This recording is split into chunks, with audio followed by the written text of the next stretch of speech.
While we pay to keep our politicians fighting, how do we, the people, rise up and solve the great challenges of our time? We do it by embracing freedom and liberty. There may be no such thing as a free lunch, but this hour is as close as it gets. Welcome to A Free Solution. All right, welcome to A Free Solution. I'm Kevin Wilson, your host today, joined by co-host Tim, the Freedom Variant O'Connor. What if I change my name to Cash? That Cash Patel guy's been on Fox News a bunch this week, and I really kind of like the name Cash. I might Tim Cash O'Connor. Cash, yeah. I might. I'm thinking about fiat currency O'Connor. Greenback. We'll go with Greenback. Yeah. We'll try that. Exactly. All right. Yeah. So anyway, got a bunch of stuff. Of course, we got some fake news stuff. We got the hey folks who are I don't know who this is, Facebook user, but thanks for being here. Hey Shelly, thanks for joining us.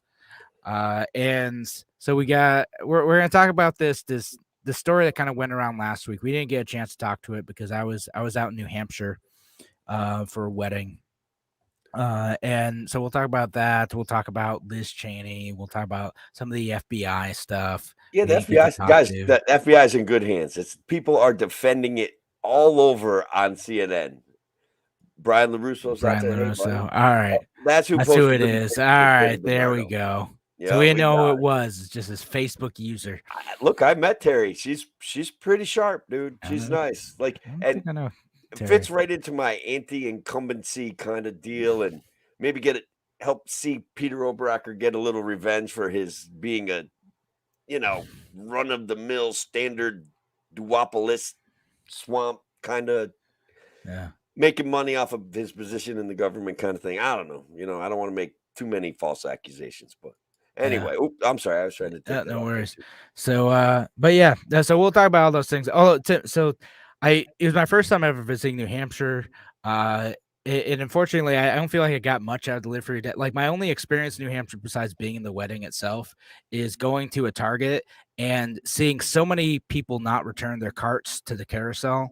Oh, man. And I was like, oh, man, this state, they're ungovernable. What are they doing? It's the freest state in the country, man. And they're just to not return their carts. It's their moral obligation, Tim. I'll be honest with you, Kevin. I've always had a problem with our virtuous reaction to people not taking their carts back. Like, hey, you leave your carts out, don't you? I'm making a job for somebody, and I'm doing it to stimulate the economy. Tim, you're degenerate, and you need to return that cart. No one's making you do it, but it's the right thing to do. Aldi system is the best. Give up a quarter. Somebody's going to take your cart in for you for that free quarter. You know it. So that's how I roll. That's not how it's supposed to work. You're supposed to go return the cart to the carousel. Tim. Free market solution is put a quarter in the cart, bro. And then you can leave it and someone will bring it back for you and you paid them a quarter to return your cart. They don't always do that too. I see it in my neighborhood in the city. People just walk off with those carts. That's what happens. That's a problem because that's theft. Well, I don't like theft. No, return your carts. We're doing a good job joking around. We got kind of a serious subject that's going to twist a lot of people up, I think, Kevin. I know. We got to do different levels. Yeah, so I'll read this headline, right? So we'll go to this because it caught my eye because it involves Facebook, it involves abortion stuff, it involves your privacy and all that. And the headline from The Verge is Facebook turns over mother and daughter's chat history to police, resulting in abortion charges, right? And the story kind of goes into the headline and kind of the introduction of that was that it implies that Facebook kind of just handed this stuff over, and that resulted in this anti-choice state going after a poor mom who needed an abortion. And I kind of this got my eye for a couple of reasons. One, and it's that is a worry a bunch of folks have.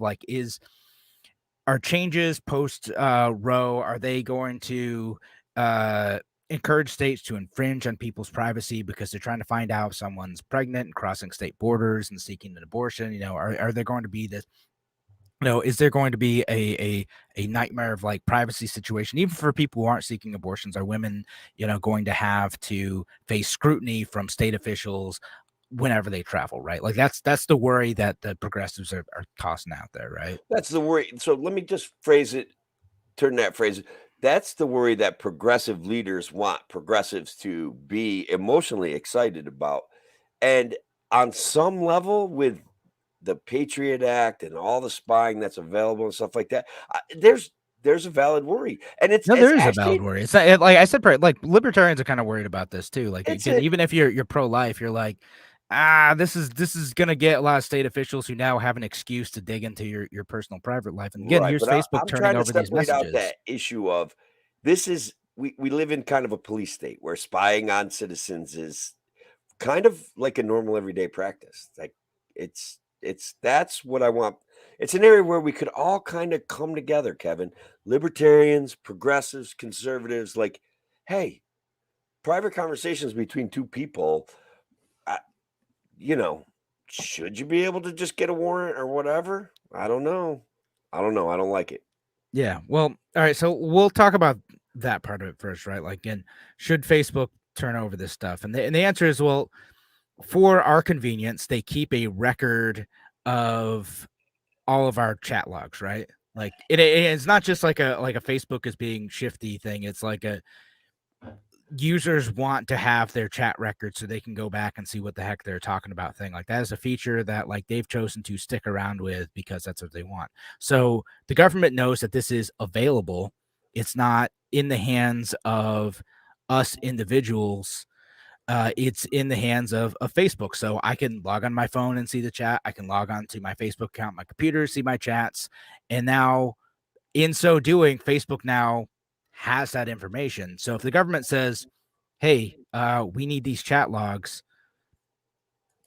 Facebook can be compelled by the courts to turn them over. So like that's kind of the first part of the story, like the implication of like, oh, Facebook's just doing this to like, hurt people seeking an abortion. Like, no, like they're kind of compelled to do that. And something like everyone should keep in mind, if you're talking about crimes over Facebook chat, the government can subpoena that information. Yeah. And what if they're talking about planning a mass shooting? We kind of want that stuff to be turned over on some level, don't we? Yeah. Well, and again, it's a matter of like, is Facebook proactive about reading those chats? No, not necessarily. But again, if the government finds out that like you were planning like any crime, like a robbery or a shooting or whatever, they can subpoena Facebook to get those. Again, it's like anything else. Like they could do it with text message records too. Like those are not private. Like they can ask the phone company for those text message records. Like, and it is what it is, and it's like a, you're living in the panopticon a little bit, like the panopticon. Whoa, yeah, no, throwing out big terms. Define that word for your. Explain it to me like I'm 5, Kevin. All right, so like it's this idea. It was actually, I think, who's it? It wasn't Jeremy Bentham. It was the other guy who made this up. The panopticon. All right, so the concept is like, imagine a prison that is circular, and you have a tower in the middle of the prison, and that tower is too tall for you as the prisoner to be able to see into it, but they can see into all the prison cells, and you don't know if they're watching you at any given moment, but they could be watching you all the time. And it feels like they are, right? Right. And so if you feel like people are watching you, it kind of changes your behavior a little bit. It does. I think in this day and age, it makes people more emotional. It might. On Facebook, I feel like we do our best. A lot of people really do their best to put their most emotional side out there. Well, hey, it's that's how you get them likes. Yeah, Patty on Facebook says, Kevin, that's why I stopped talking politics and a few other things in private chats. Ask the FBI agent that watches me. Yeah, it feels like it, right? What kind of politics are you talking about, Patty? I know, right? If you weren't saying anything wrong, you'd have nothing to worry about. Man. Everything's cool. Just don't do anything wrong. Mr. 87,000 IRS agents with 5 million rounds of ammunition. Right. If you're not cheating on your taxes, guys, you have nothing. That's why they need to see all of your bank records ever. That's all. It's just if you're not doing anything wrong, if you're not being a tax cheat, you got nothing to worry about. It's fine. The government has taken so much from us, right? And I know we want to kind of stay on this subject, but they've taken so much from us, so very much. This police state when it comes to our money, okay? It takes charity out of our hands. Like, I don't know how to explain it, but like back in the day when I was a contractor, sometimes people would offer to pay me in cash, which I'm not saying I ever accepted, right? But if I had been paid in cash occasionally, I would certainly be able to be freer with my time and be more helpful to my community because I had a pile of cash around. So Yeah. the government is working hard to take that from everybody. And guys, I'm telling you, I think they're going to go after like baristas and bartenders and waitresses because I'm telling you right now, ain't one of them claiming all the cash they bring in. I mean, no, that is tough. Like if you're in the service industry, if you're a waiter, you know, and again, I've been there, like you're supposed to claim all of your tips, but like 100%, guys, that's the law. all of them, That's like, that's the what law. you have to do, you know, but there's a lot of servers who I don't know if they're fully claiming all their tips, and now the IRS is going to have more power to go after them because, as we know, the IRS tends to go after people who are making less money. Like that is not a disputed fact. They spend a lot of resources going after poor people because they're easier to audit and they have fewer lawyers who are going to tie up all their time. 25% of the population does not buy the statement that you just said. I've been going on. 25% of the population is incorrect. I know, but I'm telling you that they honestly believe the narrative that the IRS is going to be going after with guns and ammunition, going after like corporate tax cheats. And guys, most corporate, like they don't cheat on their taxes. Like maybe the guys who are getting paid like millions of dollars find some way to cheat on their taxes, but even then mostly they don't. It's the people who exchange cash. You know who else exchanges cash? Babysitters, right? Like the single mom down the street from your house who like takes in a couple kids because she doesn't want to get a full-time job, and you give her a couple $100 a week. That is an IRS audit waiting. You do that in Venmo, then suddenly they're so you do in Venmo, suddenly it's over $600 in a year. Well, you know, everybody $5.99. That's the magic number, guys. They won't. Yeah, and just on this one, we'll read a couple of these out. Ryan Pepper says it's not a tip, it's a tax-free gift. Write that, done deal. Like now, the IRS doesn't believe that though. Like you could say it all you want. Like they're gonna like say it. Like I know libertarians do that, but like the IRS isn't gonna care if they decide to go after you. They're gonna be like, no, we think that's nonsense, and you should have claimed that as a tip. So now you owe us money. Give us money, or you're going to jail. Give us it. Give us money, or we're taking everything. Yeah, we'll take your stuff. We'll just, they'll intercept your bank account. They'll, garnish your wages. They'll take your house, whatever, And then God forbid you ever need help from them. They'll take their money first before you get the help from them. Yeah. It's amazing. They're awesome. Here's one. Here's another one. Stands. Pretty heavy cash business. Guys with veggie stands, girls with veggie stands. Get ready, local farmer. You're about to be on the receiving end of an audit. That's it. And birds aren't real, guys. We all know birds aren't real. Because, we got that comment from Kurt Bird. Yeah, birds government spies. Man, I built solar fields for the bird drone government spies. Oh yeah, so you can charge them up. Oh man, wow. Birds pay well, guys. I'm saying that's all I'm saying. They pay pretty good. Shell says, no one watches me, I'm boring. No, I mean, again, it's not a matter of like having to watch you for the most part. Like there are kind of two things that happen in like these. There's one, like the kind of key score thing, like the whole Edward Snowden NSA stuff that came out. You're talking to people that fall under the FISA essential which were essentially general warrants. Anytime you're talking to like someone who is like out of the country, they could spy on that, and then they would, pick up certain keywords, and those certain keywords would allow them to look deeper into like what those chats were, in addition to like blanket collecting metadata stuff, right? So it's like if you say something wrong, then they'll go look at you. And not even wrong, like just something that's triggered by their system. And then if the government accuses you of committing a crime, they can ask a judge to get a warrant and then, or warrant to go and ask like whatever service you're using to get those records. Data is the new oil, right? Like it's valuable. It can predict people's behavior. It's scary though. The government has listen, it's a good thing. It's a bad thing. It's just, again, something to keep in mind is it's not private. So Like I I've got to go. Hang on. I've got to go delete a lot of Facebook Messenger posts. So it's forever, Tim. I mean, like legit, if you want to like have your chats be private, like there are other services out there that they don't keep a record in their own servers of your chat, and that also means that like once your conversation happens, it's gone. You can't go look it up again. But like if that's what you want to do, like that, yeah. But yeah, so there are a number of messaging services that will do that sort of thing. So like literally, if the government says, "Hey, can you give us a chat records between Kevin and Tim on these dates?" the company would be like, "Nope, that doesn't exist. You can get a warrant to get it from their phones if you want, but we don't have that. That does not exist. We have no idea." Yeah, full end-to-end encryption. Well, go ahead.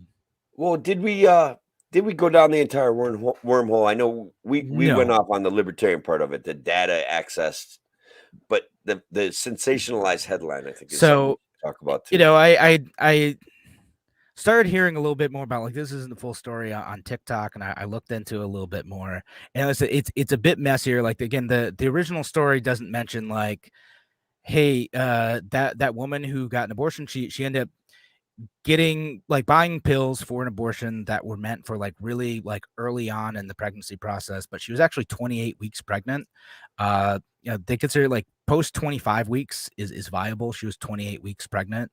The law was 20 weeks in Nebraska. Like that's a post Roe thing too. Like they have an exception to the life of the mother clause. Yeah, and that was not the case in this situation.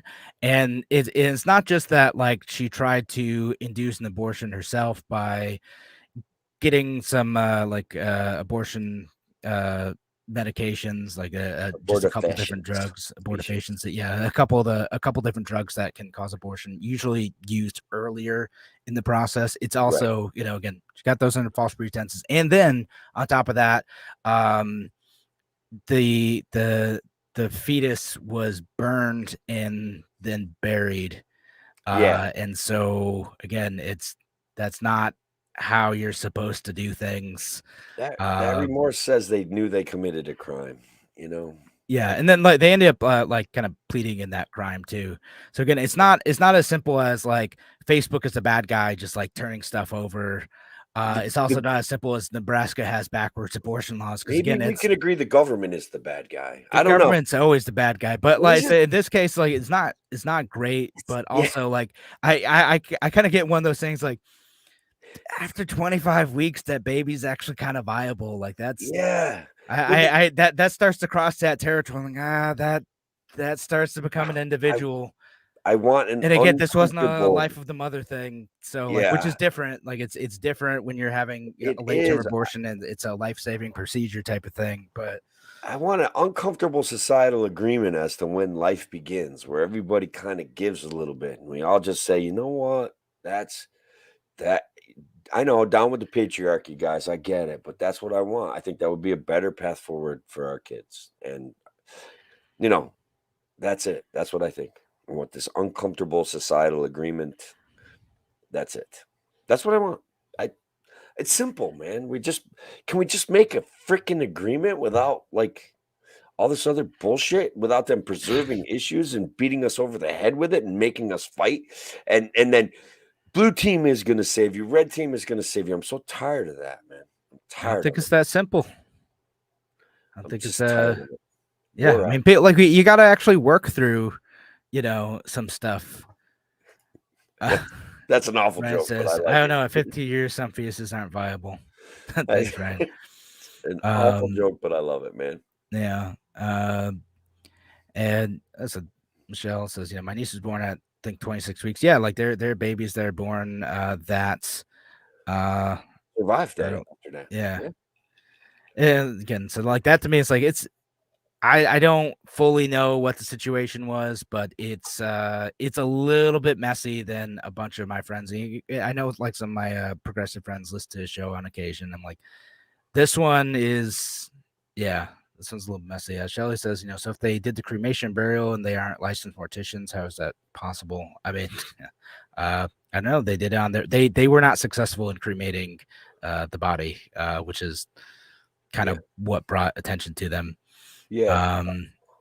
Patty points out women do in fact die from not having an access where they have to go to the government and get permission for an abortion when they're in medical danger.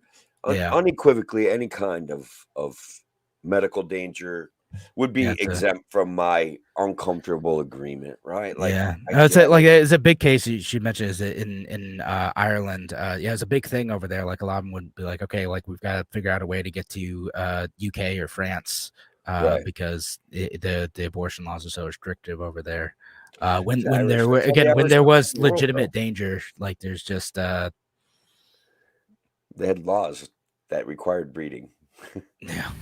Without that, there may not be the freedom variant. So thank you, restrictive Irish laws. Worked out for you then. Church. I mean, it's just a different take on it. That's all. Yeah.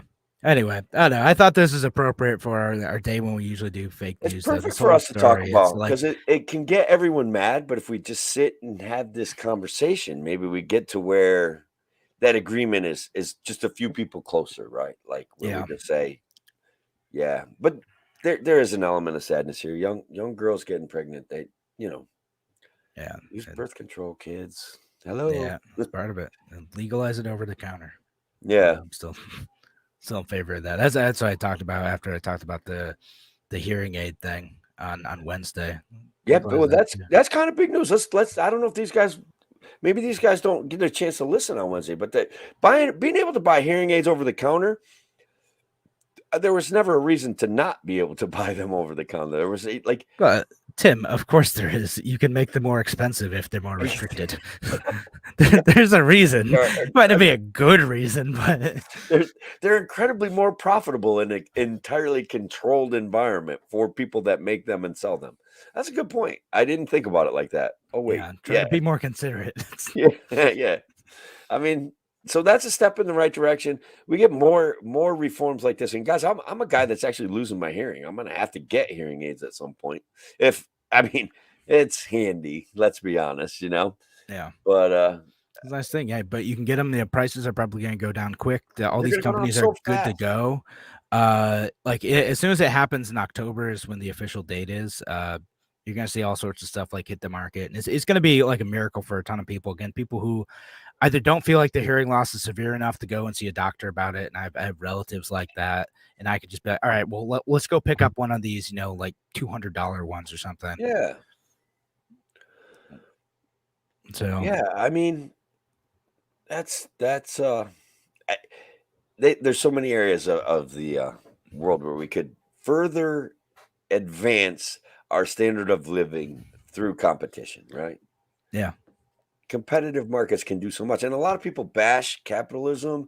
They're not bashing capitalism. They're bashing a semi-fascist system that the government and really rich people have created. That's not free market. Regulations, guys. Every regulation that controls baby formula, that controls hearing aids, guys. Like I'm a little skeptical about needing to go to an eye doctor for contact lenses. Like I don't buy this medical device issue. Patty says I bought reading glasses at the local Family Dollar for $10.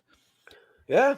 I mean, well, it is still a thing too. Like even though like the glasses thing, right? So like kind of two comments to that. Like one is that I remember seeing that meme going around that was like, I can't believe I have to pay money to be able to see, by buying my expensive glasses. And they're like, you mean capitalism is a miracle to the nearly blind by making sight accessible at a relatively low price? Yeah.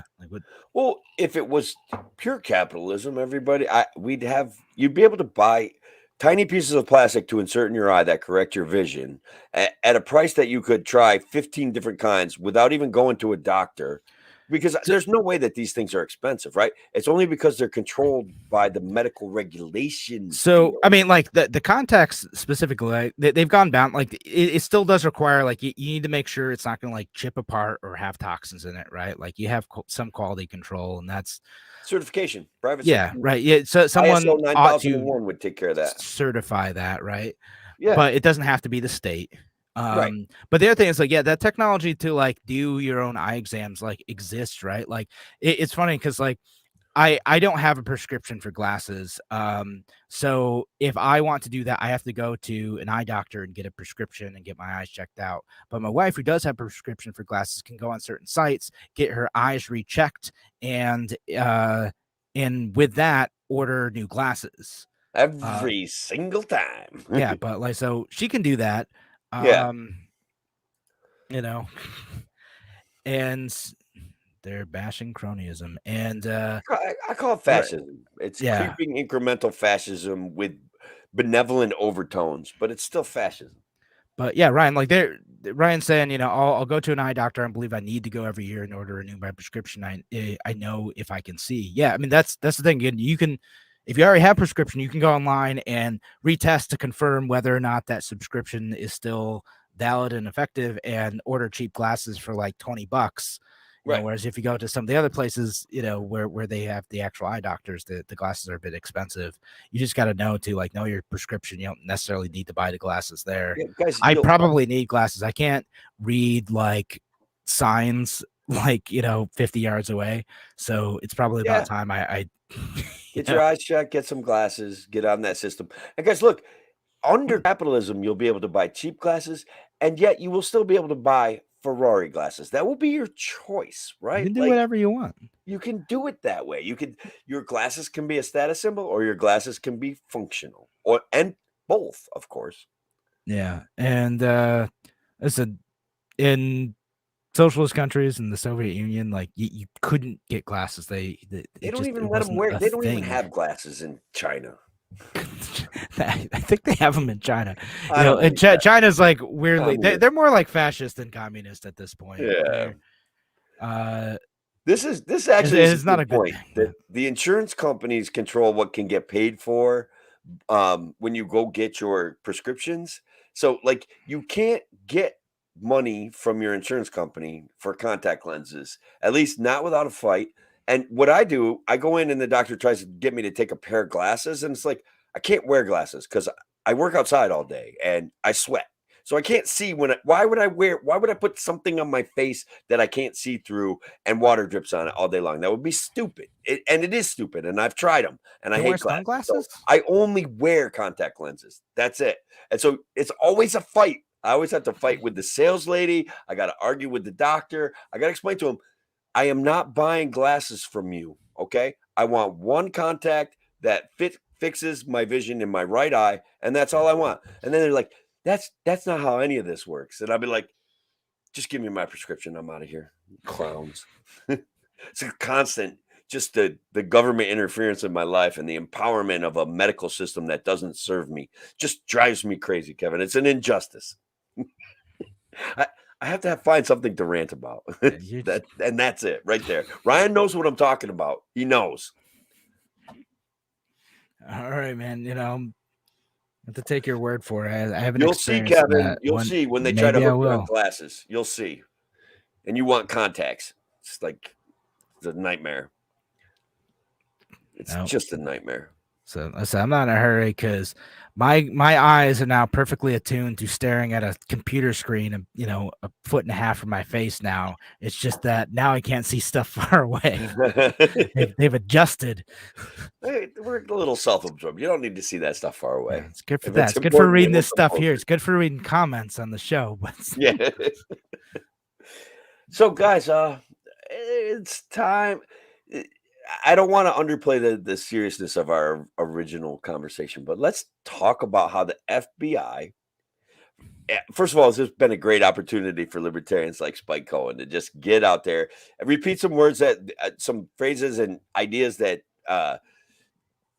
Ron Paul put out there, that the FBI looks like this agency that's like a train wreck and spying on everybody. Because there are hardy defenders out there of the FBI, and guys, none other than Peter Strzok, that guy that, you know, was whatever anti-Trump guy that basically got caught with his girlfriend plotting to, you know, exaggerate evidence against Donald Trump. And look, there's evidence that Donald Trump broke some laws. Okay, it's like that's I get it, but the FBI is in good hands with guys like Peter Strzok out there defending them.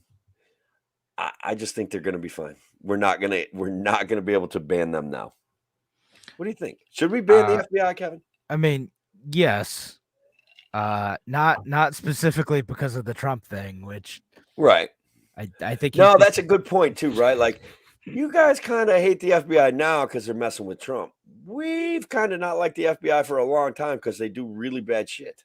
Yeah, between harassing, Americans who are doing nothing wrong and them doing their own no-knock raids and them going after, law-abiding citizens and going after, all sorts of kids, marginalized folks. They're confidential informants and people that they manipulate into doing bad things, and then listen, like just seeing some of the stuff that came out, the whole like Michigan Governor Whitmer kidnapping case it's like what, like it's just the FBI drove the whole thing. They did. Again, they've done it. They wanted that narrative. Kevin, I'm afraid that the FBI has been politicized. I really am. They might have been. I mean, it kind of always has been. It's always been a thing. I mean, they told Martin Luther King Jr. to kill himself. Like that's a political act. They didn't like the guy. They didn't like his politics. It's always kind of been a thing. And that, like, again, that's why, like, when people are like abolish the FBI, I'm like, yeah, cool, but like for real though, not just because like he's going after your person and then you'll fall back on that and you just want the FBI to have gone after Hillary Clinton more. Like I do want them to have gone after Hillary Clinton. I really do. I mean, like, yeah, like I do. I hate she her. Also probably committed crimes, and any normal person who wasn't Hillary Clinton or Donald Trump would have gone to jail for that. Like for destroying evidence, they would have slapped an obstruction of justice charge on top of like Espionage Act stuff, and that person would have been thrown in a hole, folk. Right in the cage, right in the panopticon. So, like, it's exactly. And again, Donald Trump is only having the FBI raid his house because he's worse at like committing crimes than Hillary Clinton. He had the nuclear codes, Kevin. Maybe he could have used those codes to call up a nuclear bomb strike on somebody that he didn't like. Yeah, I think that's myth. That is probably not true. That was probably not. He declassified the nuclear codes and then took them to his house. I mean, yeah, like it's a goofy thing for him to be like, oh yeah, like if I took it out of the White House, it's declassified, because that's just a blanket. No, that's not how that works, man. Like it is how it works. Like Bush got to keep records they declassified and took. This is a real thing. This is not the first time it's happened. The thing is, like, A, they actually declassified stuff. B, when they did get subpoenaed, they did have to turn stuff back over, and then they did do that, and they came to a settlement on what was or wasn't going to get turned over. The thing that Trump is getting in trouble for is that he and his lawyers said they turned over everything that the FBI asked for, and then didn't actually turn over everything the FBI asked for. Well, then said that they turned over. So lying to the FBI, they don't like that. That's an obstruction charge. I mean, you shouldn't talk to them because put the affidavit out there, guys. Declassify the affidavit, and then we can go from there. We can have an argument. Well, I mean, they did put out the warrant, like, but it's not specific, right? It's like I don't buy any. You can't read a word of it.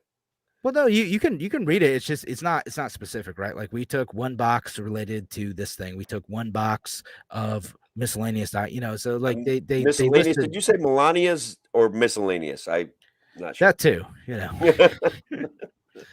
just describe a few extra things. The typical FBI guys at a protest in their Bermuda shorts and short hair, all dressed up in Melania Trump's outfits. It's pretty. That's how you'll know. Made me laugh.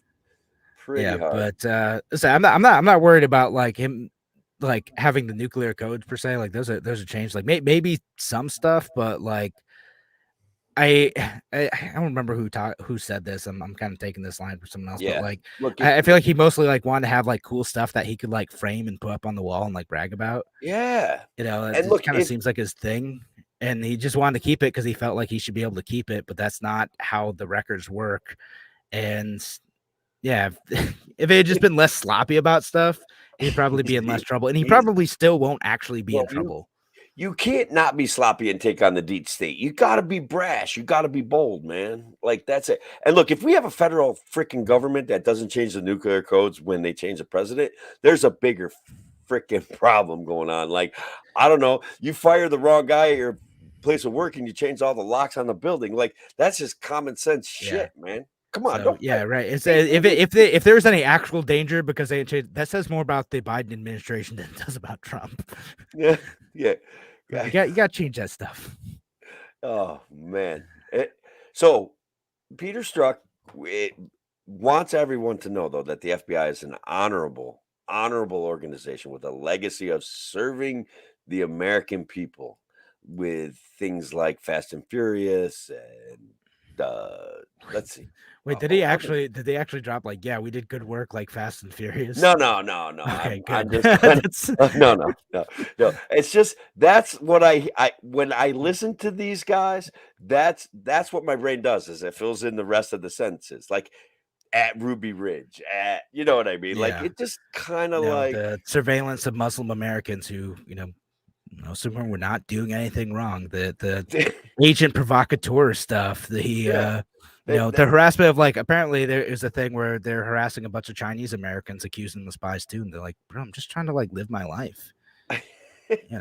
Go look at who's the member of Congress's name who was dating the spy. Eric Swalwell. Was that what it was? Yeah. I hate that guy.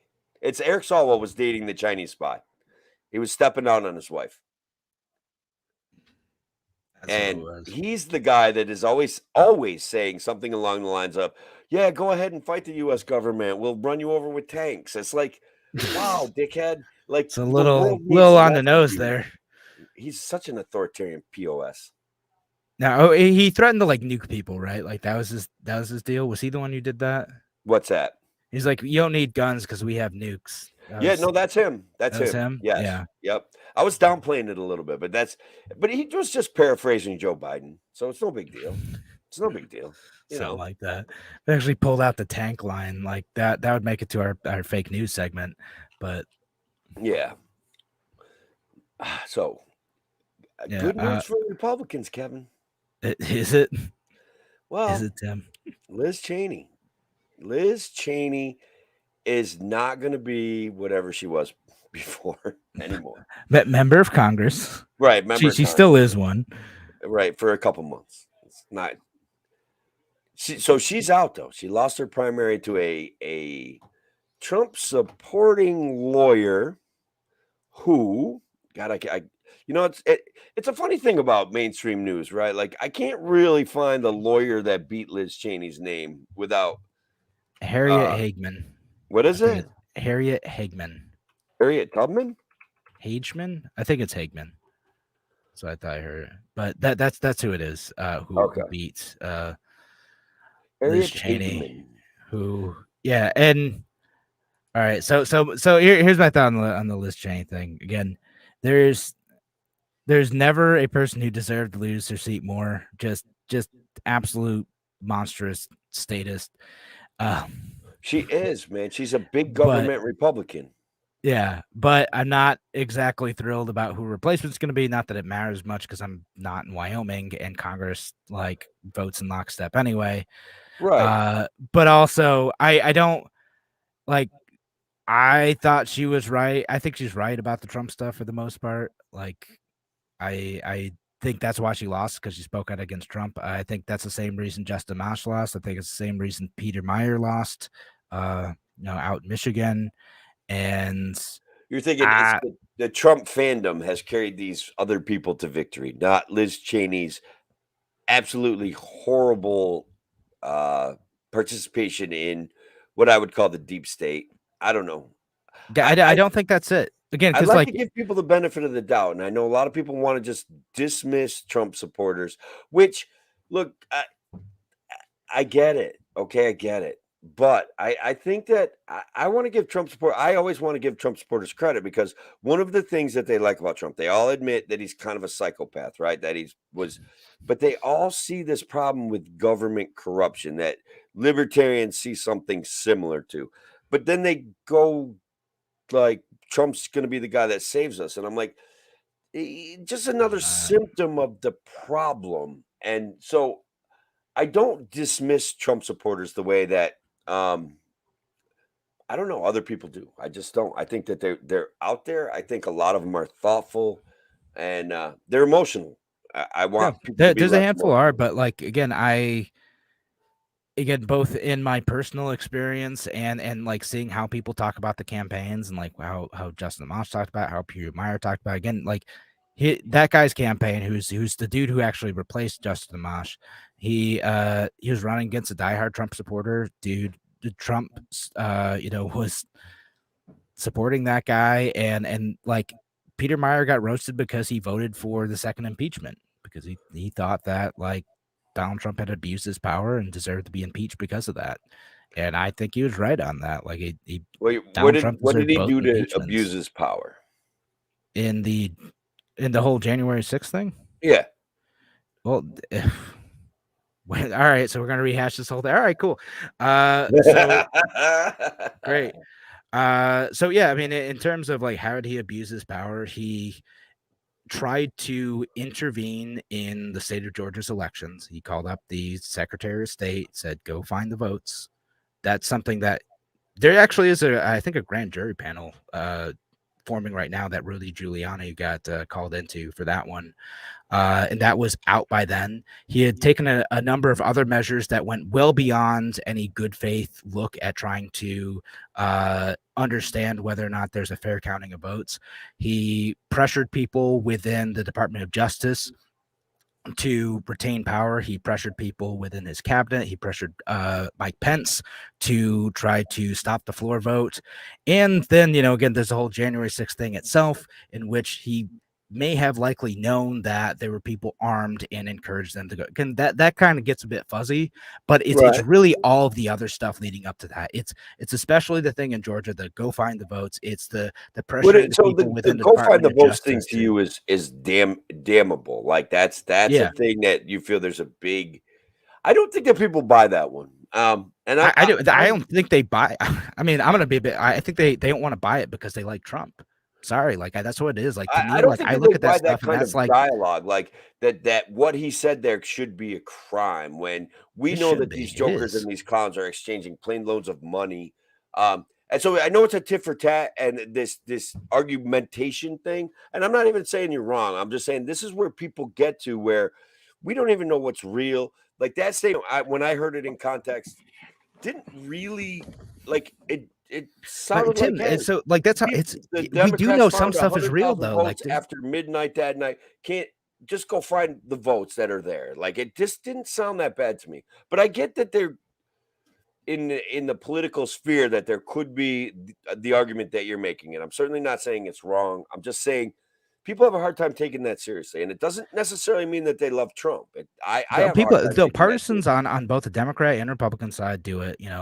They don't want to believe that their own tribe, that their own guy or woman, because they want to believe in stuff about Hillary Clinton either. Like, oh, this is also a witch hunt about her when she was under investigation. All the nasty accusations about her, and eventually it's just they put up a wall and they say, oh, she could do nothing wrong. She's our queen, whatever. It's like I can't get behind that. Like I can see like where partisans like go wrong and feel like they are above the law and start acting in ways that are ranging from inappropriate to borderline tyrannical, or at least attempted tyranny. And I think that's what Donald Trump tried to do. Yeah, believe me, Trump has contributed to the increasing tyranny in our society. Like I'm not going to argue that. Okay, and we can see it like this. Every time we turn around, it's this tit for tat. We need a stronger person to save us from those guys that we have now demonized, that we have now made into a caricature of a human being that we think. And I don't find that human beings, even my Democrat friends, I try not to make them into caricatures. where all of their features are exaggerated, and I try to just give everybody the benefit of the doubt. So that's where, like, when I get to that Georgia thing, I get where people are coming from on it, but I also just it's not because I support Trump. I'm just like, doesn't sound like that big a deal to me. Yeah, I don't know. That's again, that's kind of part of there's a bunch of stuff up there. It's not necessarily just the January 6th stuff, right? You know, which I think is murky, but it's the stuff leading up to it. It's his various attempts at trying to keep power in illegitimate ways, in which like his own staff, his own counsel, like, no, Mr. President, that's illegal. You lost. Sorry, and that's too far. And again, if anyone else are doing that, if it were a different party doing that, I think Republicans would like rightfully be apoplectic over it. And again, it's not to narrow everyone down. Like, not everyone's voting on just the Trump issue, but like, I gotta tell you, when I ran for Congress, I had so many people tell me, like, they said, "Hey, I'm a single issue voter. How do you feel about Trump?" And I'm like, I'm a libertarian, so I'm supporting, Jo Jorgensen. They're like, "Well, okay, I can't support you then." I'm like, okay. I think that's a good point, right? And it happened like a lot. And actually, it happened with Andrew Hollister's race for city council in 2017 too. Same thing. Yeah. Does Andrew Hollister support Trump? I'm like, ma'am, he's running for city council. You didn't answer my question. You hate Trump. And I'm like, what? He's running for city council. What are you talking about? That we have our finger on the pulse of that, man. But I've got to tell you that I've been experimenting with asking libertarians what are your kitchen table issues? What are you going to sell people on the Libertarian Party about? And I think that this conversation dovetails nicely. Like, people want that emotional boot kicking them in the brain all the time. That's a reality, and I'm afraid we're never going to find an answer to it. I know that we're more correct. I know that the people that are participating with us are more thoughtful. I get that, and they see that's these philosophical principles that the world should try to stand on, but that's not enough, right? Because it doesn't appeal to bread and butter issues, kitchen table issues. So I don't know. And so, well, all right. So two things, and I want to get to Ryan's comment here too. Yeah. But just so like to kind of play it fair, Democrats would kind of play the same game with me too. Like, they'd be like, "Do you support Trump?" I'm like, I'm running as a libertarian. I support the third party candidate, Jo Jorgensen. They're like, "That's basically supporting Trump. I can't support you." I'm like, can we talk about any issue related to Rochester, please? Right. I have great solutions for Rochester.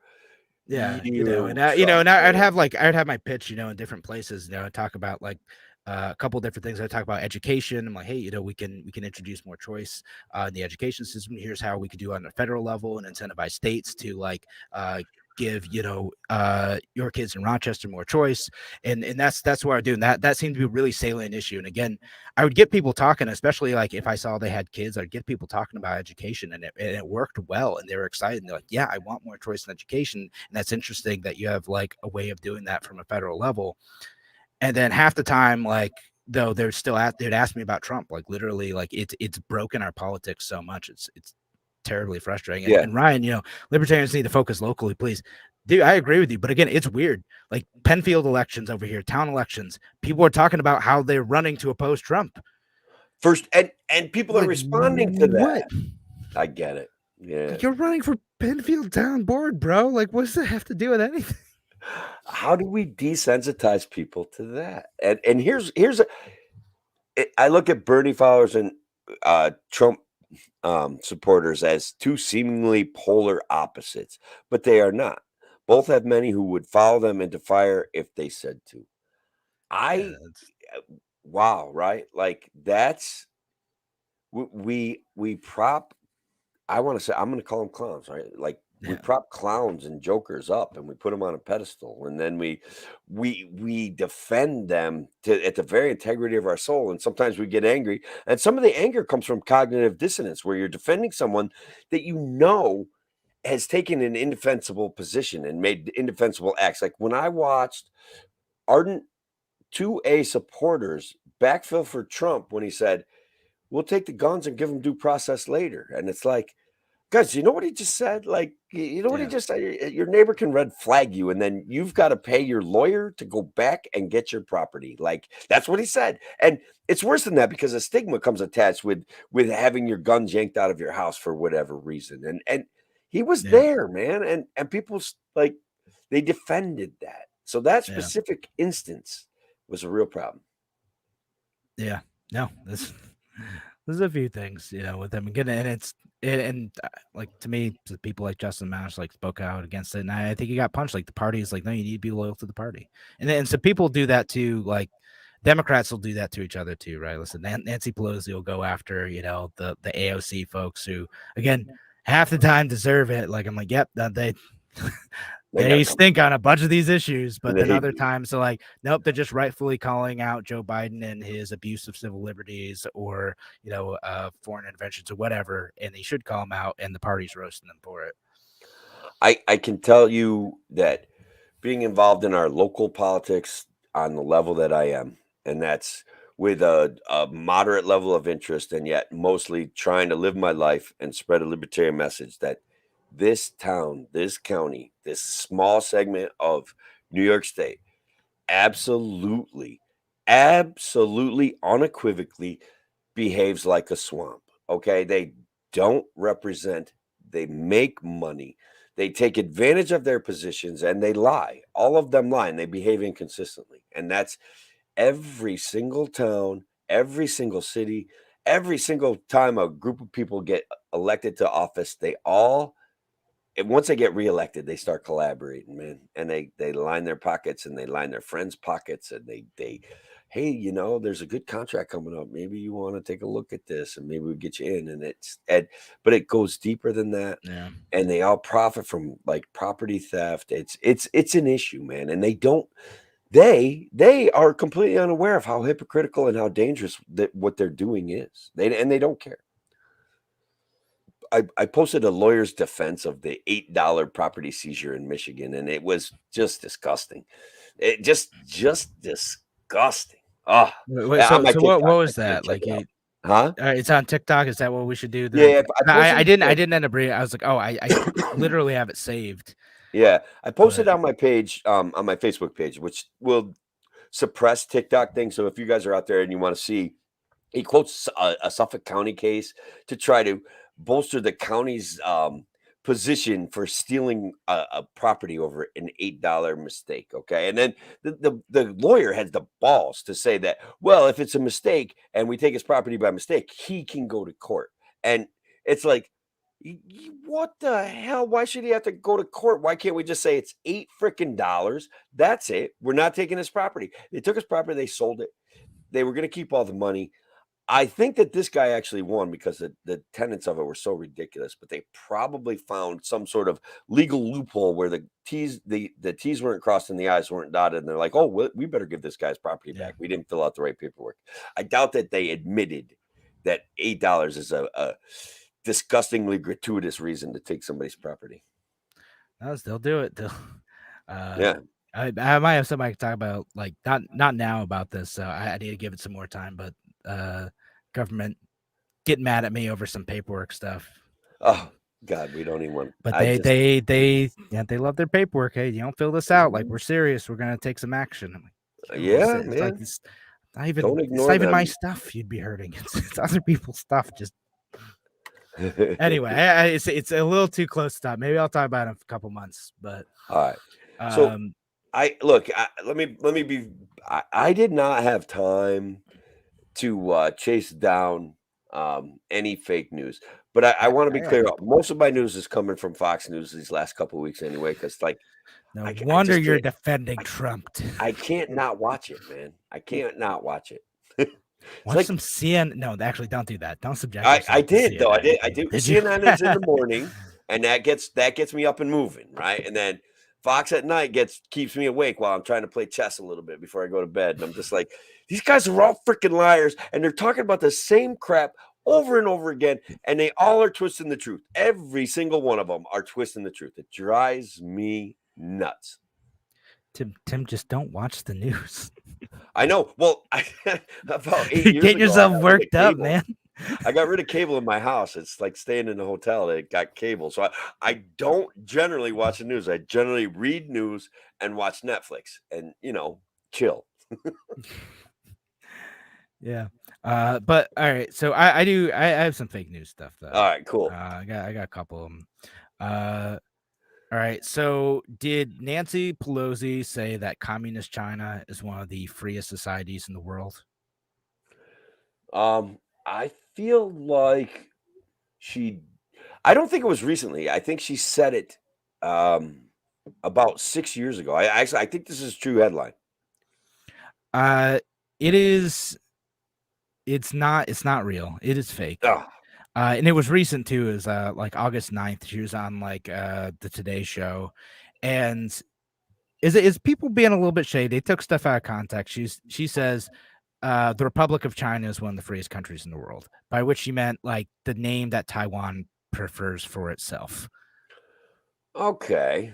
So she was talking about her trip to Taiwan and referred to them as the Republic of China because that's how their government refers to themselves. They don't call themselves Taiwan. I mean, like they do, but like their official government name is Republic of China. And so she said that. So, but a bunch of folks, including a bunch of libertarians, like, she's supporting communism. Like, no, that's not really what happened here. She just went to Taiwan to talk about it and thumbed her nose at China for better or worse.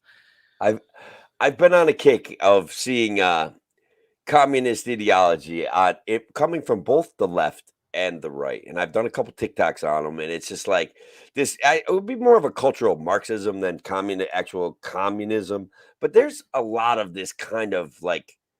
So Nancy Pelosi certainly has said commie authoritarian stuff in the past, so like it's always plausible. There's some truthiness to it, right? Like truthiness, like it seems like it could be true because like I used the word plausibility instead of truthiness. I guess. I like that. Like, that's one of the few good things Stephen Colbert did. Truthiness. I like the word truthiness. Colbert was great, man. At first, he was so much fun, and you could tell he wasn't buying his narrative even then.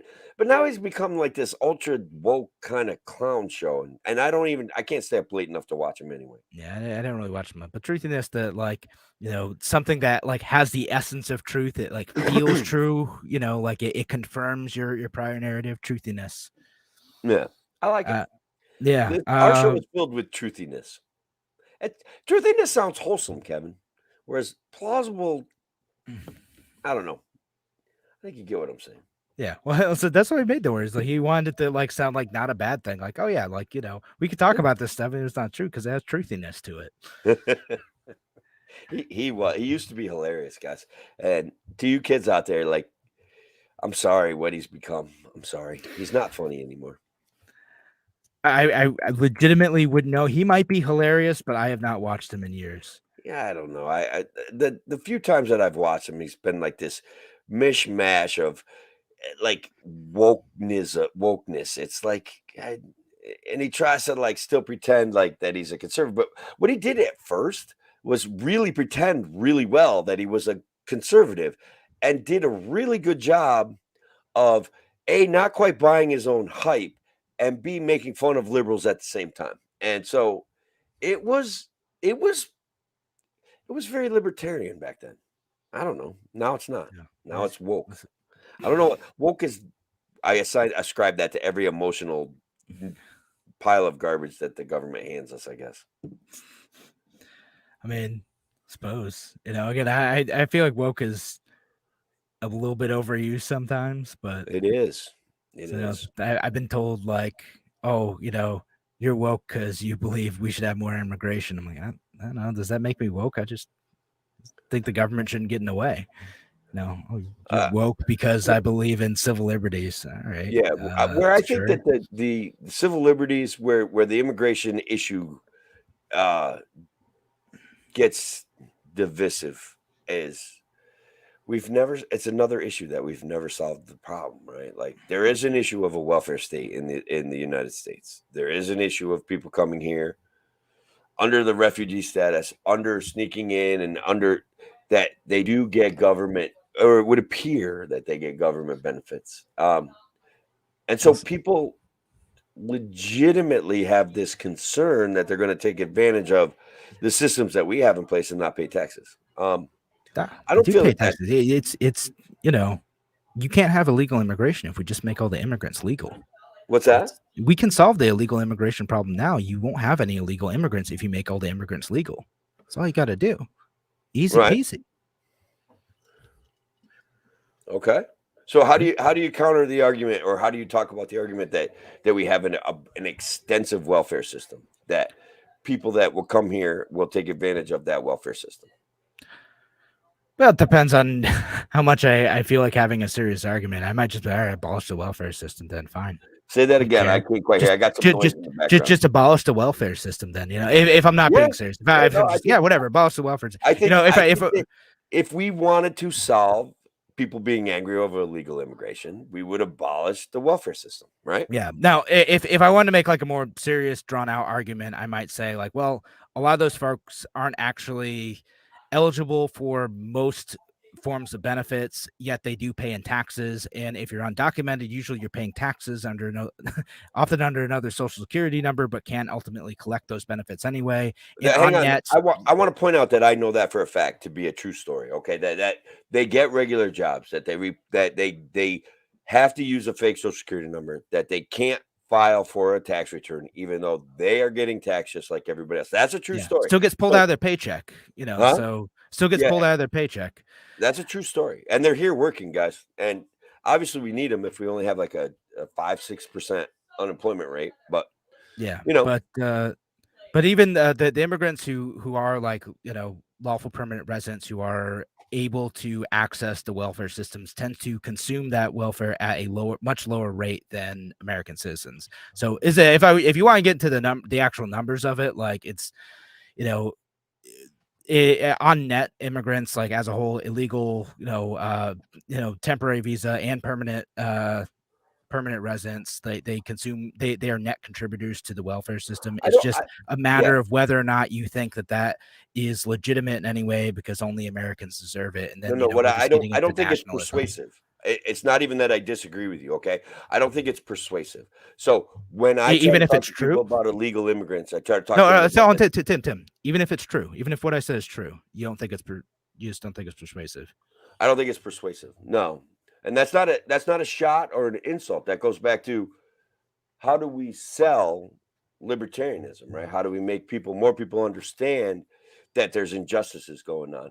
And I don't think that because there's an emotional conditioning that's already gone on, all right, that we have to persuade people to see our points more than proving our points. And I'm not saying that that's who we want to be, Kevin. I'm not saying that. But this is an issue that we're up against as libertarians, because philosophically we're right. I do like to talk about how immigrants that come here under a visa can automatically become delegitimized persons in our country if they get fired. I think that's bullshit. I think people need to know about that. But I don't know that is any more persuasive than what you're saying. Yeah, I mean, it depends, again, it's if you have any empathy for that, like, because I've had those conversations. Well, do you think it's right? Like if you come over here because you get a job and you have a job and you get an apartment and you have your family over here and you're doing great, and then suddenly you lose your job and you need to go find a new one, and then you can get kicked out. Oh, you don't even. Oftentimes, you don't even get a chance to find a new one.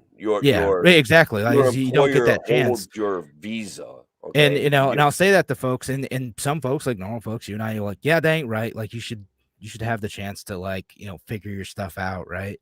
But other folks, like, doesn't matter. They shouldn't have been here in the first place. And like those folks, like, I can't talk to them. Like I'm just like, okay, like, man, I have plenty of friends who are doing great stuff in their community who are immigrants, and I play on volleyball teams with them. They have good jobs. They are volunteers. They're great people, and even if they weren't great people, they're still here doing their thing, not hurting anybody. Like, who cares? And say if your position is just they don't deserve to be here because, like, I'm a 5th generation American, so I deserve. I'm like, you're 5th generation, so you had an ancestor who's an immigrant too. Give me a break. Okay, the issue, I think one of the issues, and maybe this will help you, maybe it won't, right?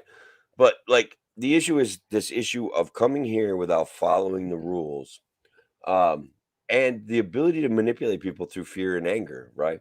And a little bit of xenophobia, and the issues that have been promised to be solved that have not been solved, allow immigrants and illegal immigrants to be whipping posts of a frenzied debate in our society, and we haven't persuaded people to see it differently. Okay, because the irresponsible progressive who just says, "Hey, open the borders," versus the angry conservative who says, "Hey, they're taking our fucking jobs and they're milking our welfare system." Both of them don't man, I'm necessarily gonna have have to it bleep you out so perfectly. much, Tim. What's that? I'm gonna have to bleep you out so much. Oh, am I swearing a lot? Yes. It's a couple beers. Sorry, guys. But yeah, no, I know, and again, like, because sometimes I'll get in the just abolish the welfare state thing, and then like I'll say that, and the progressive will be like, "Oh my goodness," and like I'm not exactly kidding about it, but also like I recognize having other systems in place of that. Where I say like abolish the Department of Education, or we should get rid of public school. Like I love it. Not exactly kidding about that. Like I do think that there are better alternatives out there, but also like saying it in such a way I know. And I know there's a strain of libertarians who like to say things in a provocative way, and they feel that that's going to be more effective. I'm generally not that way, because like I'm generally for as open borders as possible. But I know if I say that to most folks, they're just gonna like see all the problems with that, and they're not gonna be able to understand like the human case of like, well, it's probably fine for most people who just come over here, they bring their family, they have a good job, and like don't take welfare, and then they're fine. They're again, unless they're actually xenophobic, and there are some folks like that out there. Sure. Most folks are like fine with that. So you get talked to them like, hey, shouldn't it be easier as long as someone comes in, they declare that they're coming in, they're here working, if they lose their job, they have some time to figure stuff out. Like, shouldn't that be the case?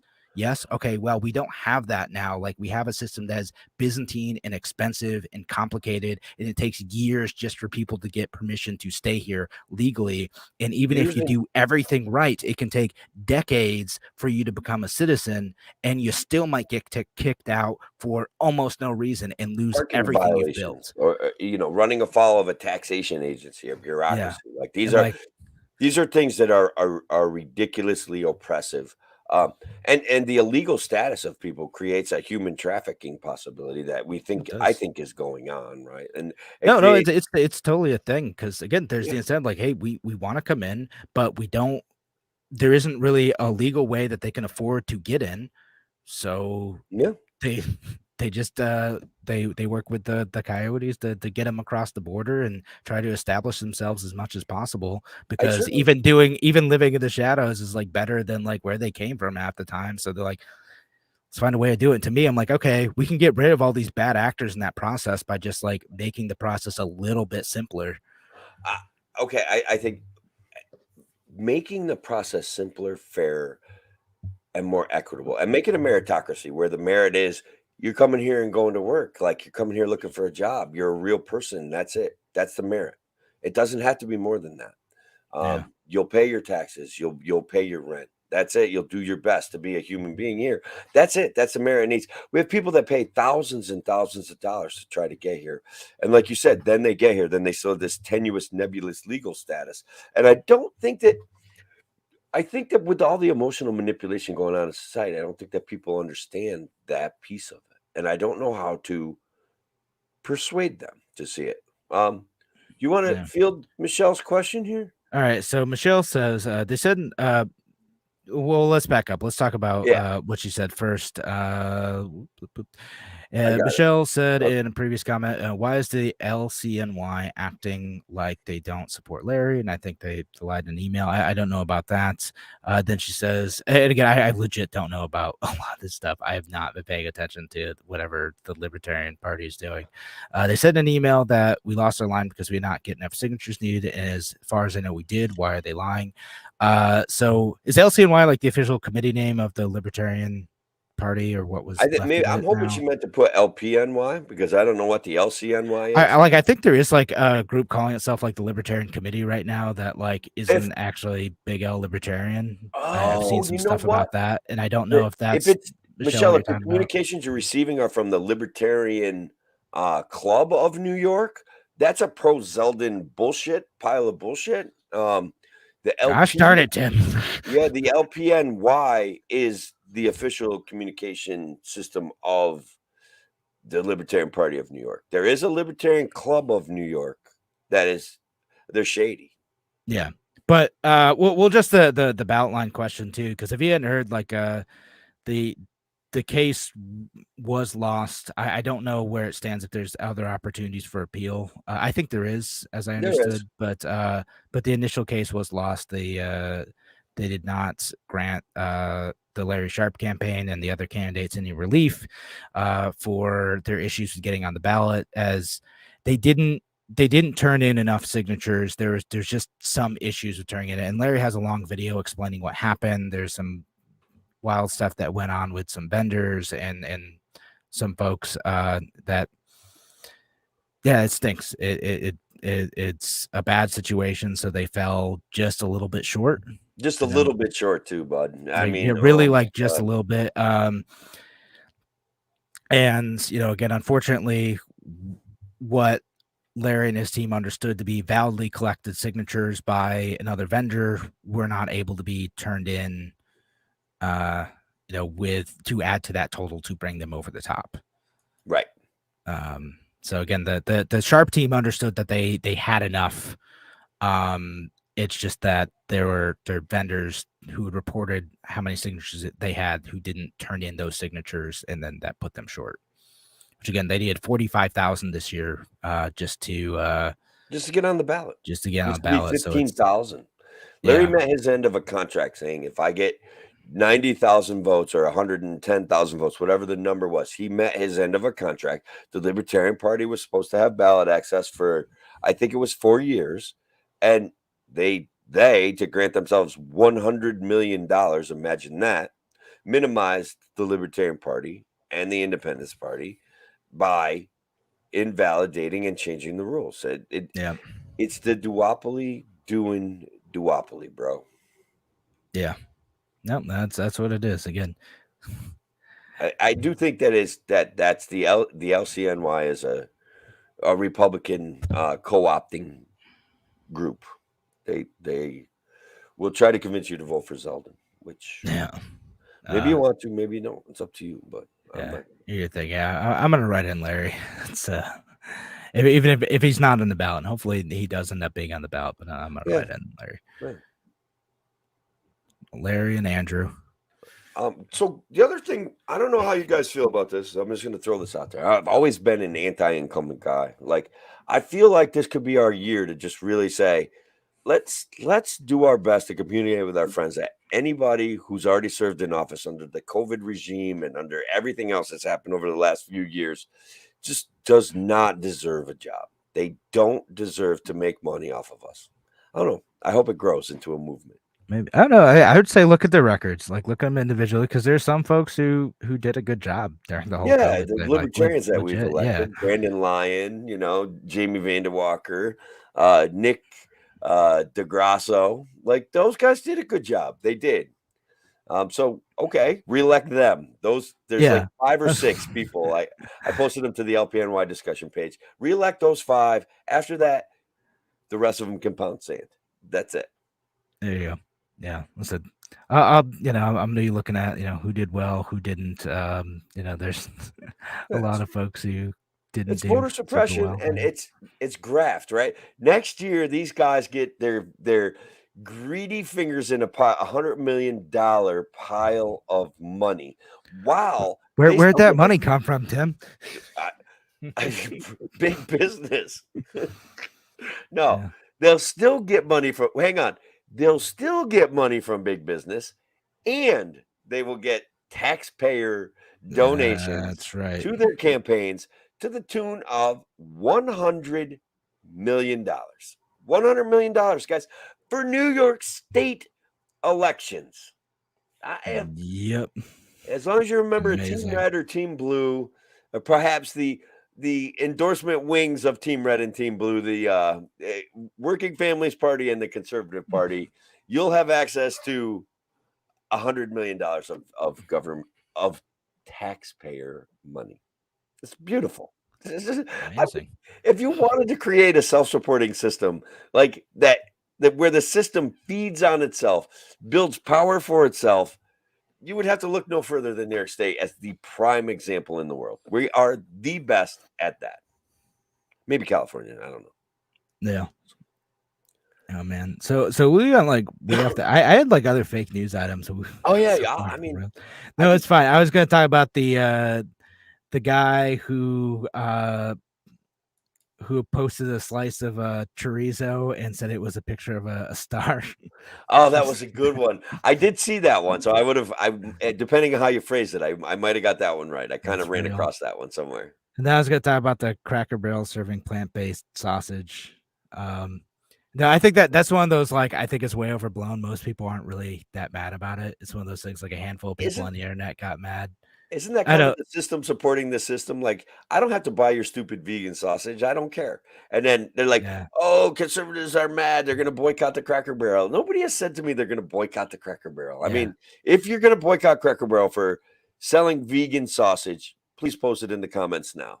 If I'm wrong about that, like that was the direction. I'm like, I don't think anyone's like really all that mad. Like, there's a handful of people like, that's dumb, and like, I mean, to different colorful degrees, right? But for the most part, I don't think there's a mass uprising against Cracker Barrel. Yeah, they have not upset their base that much by pandering to the woke vegans. Like, no one cares. I mean, you can still get eggs and ham and all chicken and all that stuff, guys. Yeah, like, there's still plenty of meat at Cracker Barrel. Like, if that's your thing, until the government regulates us out of it, and then until we're eating all the bugs, and they only serve bugs at Cracker Barrel, bugs and vegan burgers. That's it. That's the.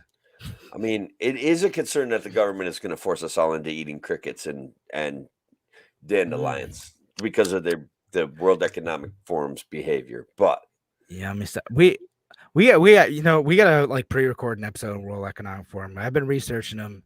We'll talk about it. You come with your let's research, talk about them. You're going to be like, oh, they're good guys. We are definitely not starting that now. We are gonna watch next week when Kevin and I duke it out about the World Economic Forum. I'm the conspiracy theorist that's 18-0. Kevin, what's your record?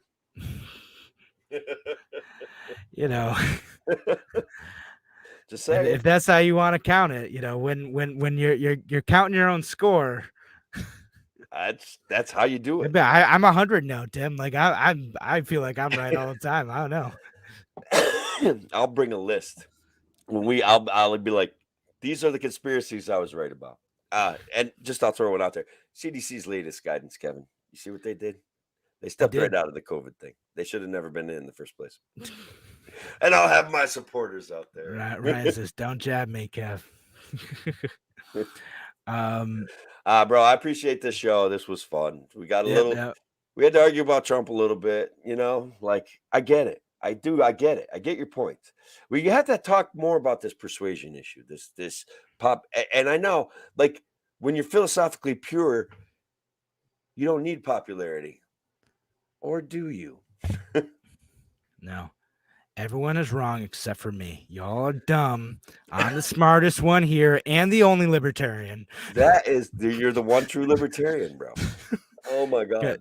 I'm kidding. That's gonna be like the grab quote from the show. Like, here's Kevin. Here's what Kevin really thinks he is. This is who Kevin Wilson is. Like a little snippet. That would be great, actually, if somebody did that to make fun of us and create all sorts of of that tension that they create for the mainstream media, and then people tuned in and watch us and just be like, yeah, it's got to generate some controversy. Yeah. But, all right. Now we should call it a night. Yeah, we should. I need some sleep. I wasn't even sure. I thought I was going to fall asleep during the show. I made it. But you made it through. Good job. Everyone's proud of you, Tim.